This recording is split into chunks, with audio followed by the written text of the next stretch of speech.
Assalamualaikum warahmatullahi wabarakatuh. Selamat pagi, salam sejahtera. Rekan-rekan mahasiswa yang saya banggakan, kita akan lanjutkan lagi perkuliahan online pada hari ini.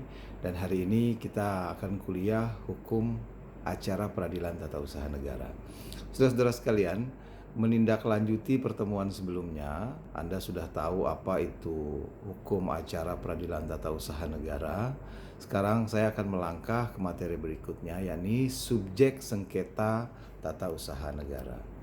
Saudara-saudara sekalian, pada dasarnya pada saat kita bicara soal subjek sengketa peradilan tata usaha negara, tentu saja ada dua pihak yang memang menjadi subjek dalam peradilan tata usaha negara.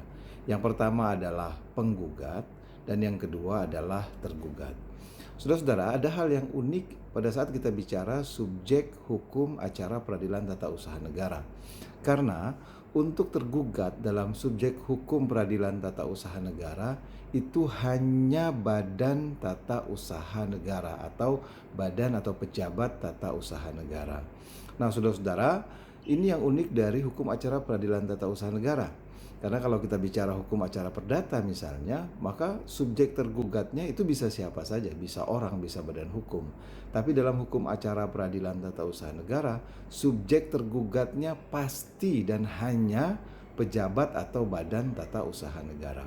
Nah, kalau kita bicara pejabat tata usaha negara ini, saudara-saudara, tentu saja tingkatannya dari yang paling atas sampai yang paling bawah. Dari presiden, gubernur, bupati, wali kota, sampai kepada kepala sekolah misalnya untuk tataran yang paling bawah.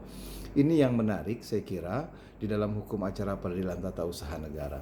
Yang kedua, saudara-saudara, subjek penggugat.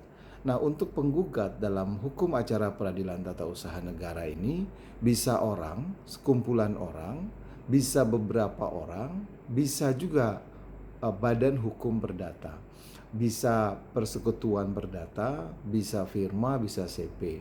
Badan hukum perdata itu banyak, saudara-saudara. Bisa perkumpulan yang berbadan hukum, bisa perseroan terbatas, koperasi, yayasan, bahkan sebenarnya partai politik. Nah, kalau kita lihat antara subjek penggugat dan subjek tergugat dalam hukum acara peradilan tata usaha negara ini, yang memang sangat unik tadi saya katakan, saya ulangi kembali, bahwa yang namanya tergugat di dalam hukum acara peradilan tata usaha negara itu selalu dan hanya badan atau pejabat tata usaha negara. Nah, saudara-saudara, sementara subjek penggugatnya itu bisa orang atau sekumpulan orang atau beberapa orang. Nah, bicara soal perkumpulan bukan badan hukum, sebenarnya itu sudah ada di dalam pasal 1663 Kitab Undang-Undang Hukum Perdata. Untuk persekutuan perdata, Anda bisa baca nanti pasal 1618 sampai 1652 Kitab Undang-Undang Hukum Perdata. Untuk firma, Anda bisa lihat nanti di dalam Kitab Undang-Undang Hukum Dagang di pasal 16 sampai pasal 35. Bahkan untuk CP, saudara-saudara, atau persekutuan komandeter, itu Anda bisa lihat di pasal 19 sampai pasal 21 Kitab Undang-Undang Hukum Dagang atau biasa kita kenal dengan Wet Strap Kop Handle. Nah, saudara-saudara, orang sebagai subjek penggugat di dalam hukum acara peradilan tata usaha negara tadi bisa meliputi persekutuan atau sekumpulan orang atau orang secara pribadi. Nah, saudara-saudara, berikutnya adalah reh person atau badan hukum. Karena badan hukum perdata ini juga bisa menjadi salah satu subjek di dalam hukum acara peradilan tata usaha negara khususnya sebagai penggugat, ya, sebagai penggugat, sekali lagi sebagai penggugat, karena kalau tergugat tidak mungkin, tergugatnya hanya badan atau pejabat tata usaha negara. Nah, badan hukum ini sendiri, saudara-saudara, tentu saja tersebar di banyak peraturan perundang-undangan yang mengatur mengenai badan hukum itu sendiri.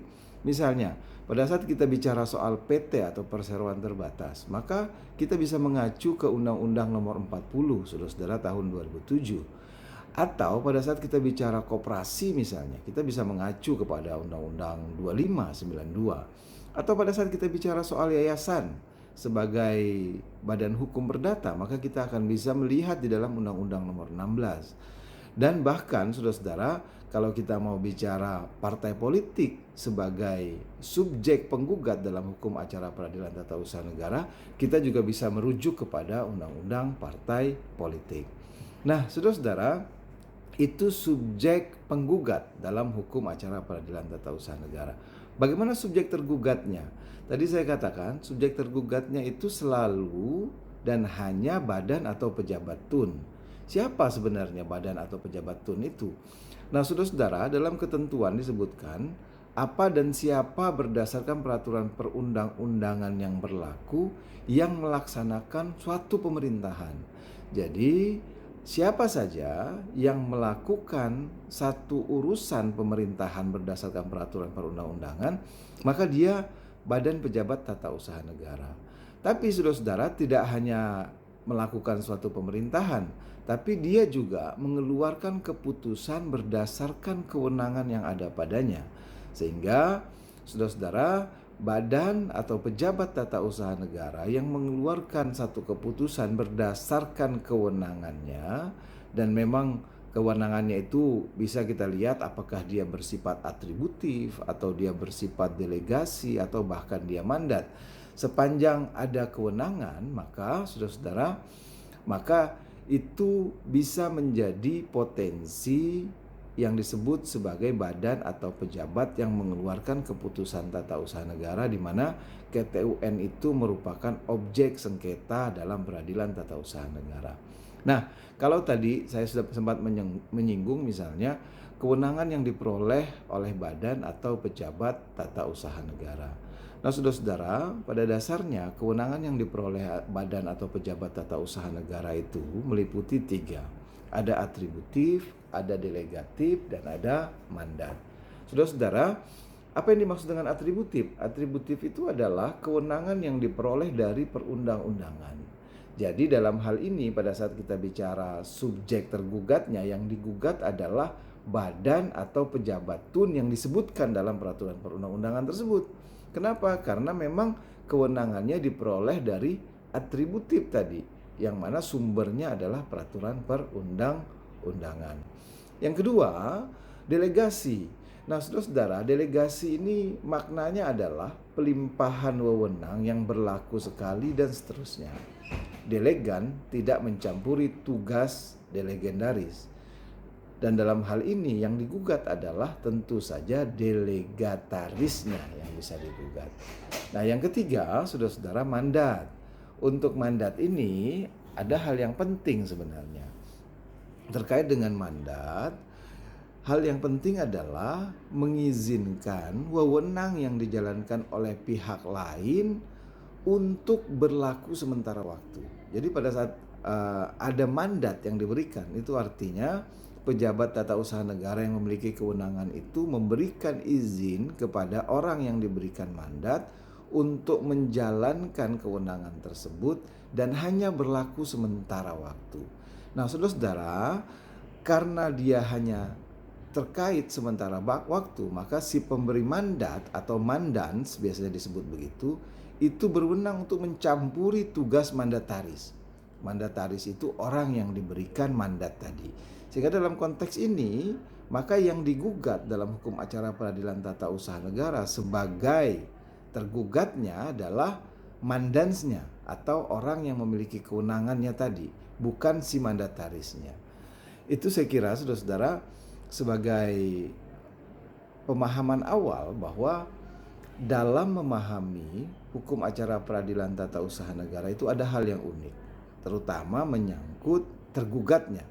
Karena tergugatnya itu selalu badan atau pejabat tata usaha negara. Nah, tergugat sendiri, badan atau pejabat tata usaha negara itu sendiri, dia harus dilihat berdasarkan kewenangan yang ada padanya. Untuk menggugat badan atau pejabat tata usaha negara itu sendiri, maka agar tidak salah person yang digugat atau badan yang digugat tersebut, kita harus mengetahui sejauh mana kewenangan yang ada pada badan atau pejabat tata usaha negara tersebut. Apakah dia berasal dari atributif, dia berasal delegasi, atau dia berasal dari mandat. Saya kira demikian untuk kuliah kita pada hari ini. Nanti akan kita lanjutkan di dalam Classroom untuk chat beberapa pertanyaan yang mungkin Anda ingin ketahui lebih jauh. Terima kasih, selamat pagi, tetap sehat. Assalamualaikum warahmatullahi wabarakatuh.